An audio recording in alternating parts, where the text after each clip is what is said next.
All right, so today what we're going to be showing is how to draw some basic linkages and then import them into an assembly and make them move. So right here is the parts, and here is the assembly when we're all done. You can see that when I move one part, the other ones work with it. So we're going to be learning about how to make all this go together. So we're going to come back into our part studio, and I'm going to start building in the top view. So I'm going to turn off those right and front planes, and I'm going to start my sketch, and we'll call this sketch.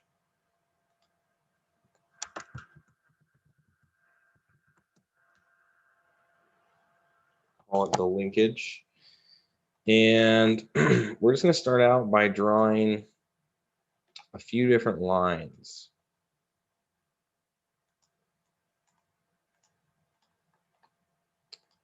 So I'm going to come here and draw a line like that, like that, like that, and like that. Now, the distances don't really matter. We don't have to put an exact dimension to it, but we do want these two to be similar length. And to ensure that, we could just come over here and put an equals on there. We can just go and click on these and just make sure they're always the same size. This one, we just want to make sure that it is shorter than this one. So now what we're going to do is we're going to come over to our slot tool, and we're going to select each one of these parts, and they're going to end up looking like these popsicle sticks here. And we can click, there we go. Now I want to make this one just a little bit longer. Let's do something like that. There we go.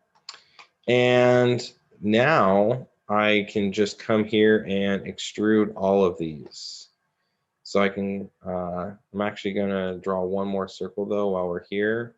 I'm just gonna go like this, and whatever this circle diameter is, that's the pin diameter that we want to put over here.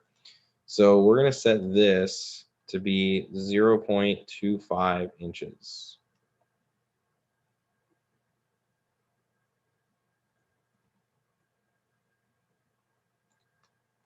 All right, so now that we have our sketching done, we can click the check mark, and we can come over here and select these to be extruded.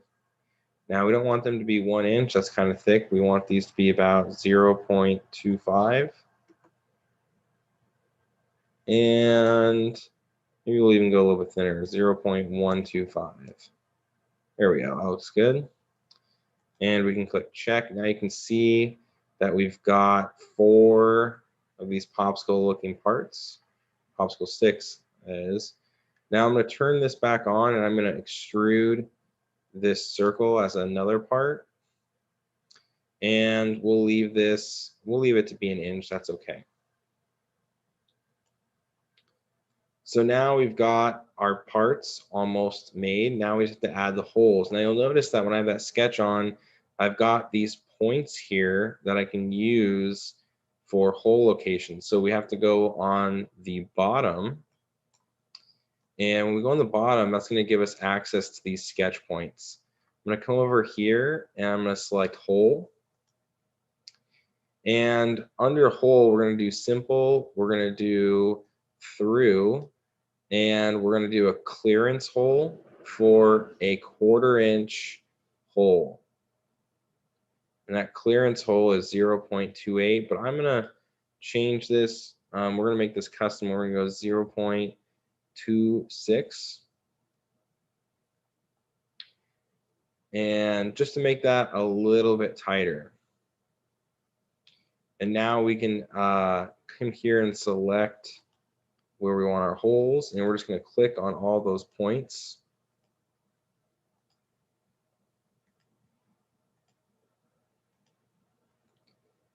And you can see now that we get a linkage part that has holes in it. So now we can just hit check. And that's why I like using the hole, because I can just click on these points that were already made versus going and adding all these circles in the sketch, which we totally could have done. But it's nice for the hole because maybe say your part, you want to tap those holes so that they have threads or do some other things or countersink it. You can do that all there. So now we're ready to jump into our assembly. So down here, you should have an assembly. If you don't, you can come over here on the plus and then do create assembly. I'm going to come over here to insert, and I'm going to insert all my parts in Part Studio. We can just click and have them imported there. Now you'll notice that we made a pin, but we're going to need more than one pin. So we're going to have to duplicate that. It's going to be our part 5. So what we can do is we can do this copy here, or what we can do is we can just come over here and insert, and we can go on this drop down menu, and we can click and just keep adding them. And we're going to want 4 part 5s. Now, if these names can be confusing because it just says part 1, 2, 3, 4, we're going to come back here and rename these. So we'll call this the left linkage. And we'll come here and rename this to be the top linkage. We'll do right linkage. And the bottom is going to be the ground linkage. And part 5, we can rename this and we'll call this pin. Now when we go into our assembly, those names should be updated and you can see how many we've got. So we'll come here, we'll delete that. We only need 4 pins. So when we're assembling, we can have different connectors or mate connectors. And what that means essentially is we're assigning like a geometry to only be able to have a certain degree of freedom. It can only move in a certain way that we define. So the first one we're going to look at is fasten. And fasten means that there's no degrees of freedom. Where it is, it's locked into place. So for example, we can look at the circular geometry here, and we can match it up to the circular geometry here. And then that puts the bottom of this part in line with the bottom of this part, and it aligns it so that the centers of those holes are concentric and in the same plane. And then I can come here and hit check, and that's going to lock this in now. Now it's a little bit different when we're in assemblies versus Part Studio. When I grab this part, you can see I can move it around and do whatever I want with it. But now when I grab these two, you can see that they're fixed together. Now the next thing I want to do is I want to make it so that this part can't move at all. So I can right click on it and I can do fix right here. That's going to make it so that this is locked in space where it is. And that's going to allow me to bring all my other parts in and connect them. So now what I'm going to do is I'm going to put this one over here. But if we fastened it, it would be locked in. So we only want 1 degree of freedom, which is going to be the revolute command. So this means that it can only spin in one axis, which is going to be around this circle. So I can come here and I can select this right here. And then I'm going to come here, and so I don't want to select the pin. I actually want to select the center right here of this hole. If I select the pin, then the pin is just going to spin in the hole, and this isn't going to move. So right now I can test to make sure that I've done this correctly, and I can hit play.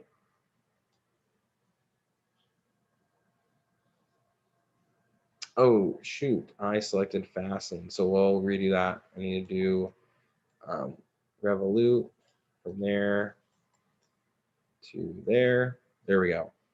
And now when I hit play, you can see that that moves around.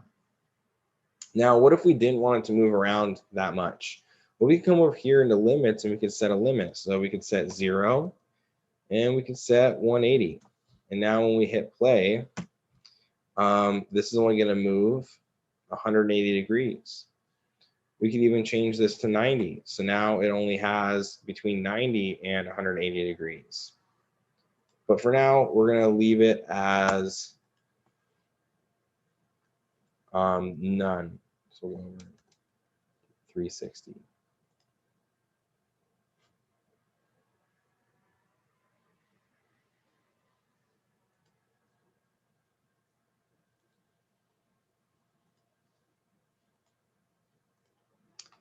All right, so now you can see that when I grab this part, it just moves freely around here. Now we're going to repeat this step all the way around. So what I'm going to do is I'm going to grab another pin. I'm going to go and do fasten. I'm going to fasten this guy to the bottom right here. And we're going to check. And then we can come over here and do revolute and go from right there to right there. We can test to make sure that that works. It does. So now when I grab this guy, that's going to move. When I grab this guy, this should move.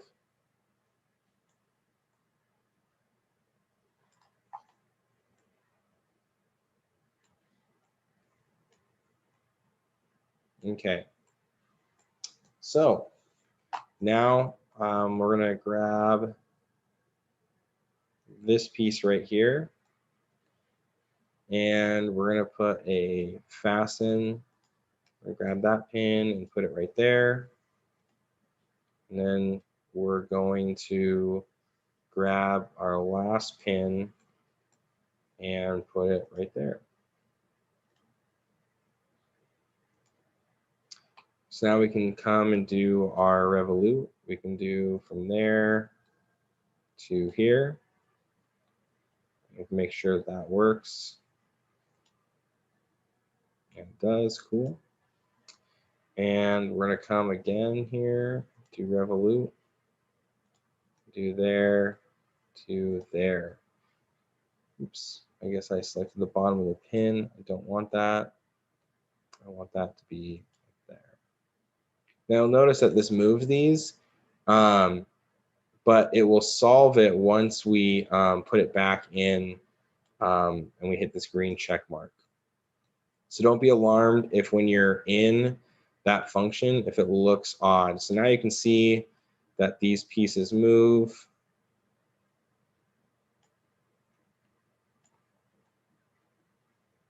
It's going to have a little bit of a hard time when you hit that 180, but then you just have to grab the other arm and move it. So your project should look like this, and now you'll be done with the basic linkage. We're going to move over and do the tube slider.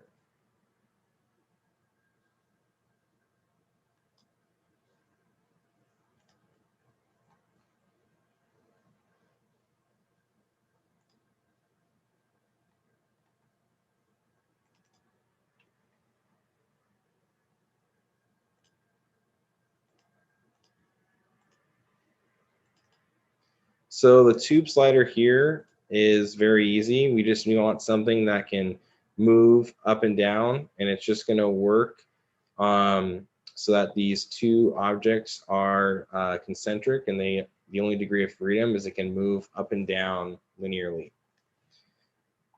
So we're going to come here and make a new part studio.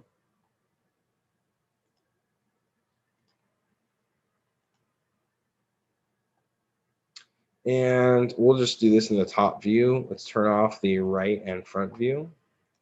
And we'll do a sketch in the top. And this is just going to consist of 3 circles. The diameters don't matter. These two are going to form the tube, and this is going to be the stock in the middle. So I'm gonna just come here and do extrude for this, and we'll make this 3. And then we'll do the one in the middle. Select this, and we'll make this 4. There we go. We've got our parts. Now we can go over into our part assembly, and we can insert the parts from Part Studio. There we go. And you'll notice that these now, with it just being in the assembly and there's no constraints on it, these move wherever we want them to. But we want this to move in line with this. So we can come over here and select slider. And we can select this top. You'll see that the mate connector goes right there on top center. And I can select the top here. You'll notice the mate connector there. So these become in line with the surfaces there. And if I come over here and hit play, you can see that this moves up and down through there. Now, if we wanted to do limits, we could also do limits to determine the length that this could travel. We can also do an offset, which moves where this piece is. So if I go over here and type in 1, you can see now that this piece is going to move up and down 1-inch offset to the origin. I could also do another 1 right here, and now you can see that it's placed there. But for the most part, when we do this, you always want it to be in line. Rarely do we have something that's not moving in line. So now you can see that this part is moving all around. We need to ground this part or fix it. So we'll put on fix, and now you can see that this moves up and down. If we flip-flop that, if I went and unfix this and I fix this, you can see that this would then move around. So it just depends on what you want to be stationary. So once you complete these two, you can take 2 photos in each state. So maybe one right here and one right there. And that would show me that you were able to make the slider mate connector work. So once you've done those two, both the tube slider and the basic linkage, you can just submit those onto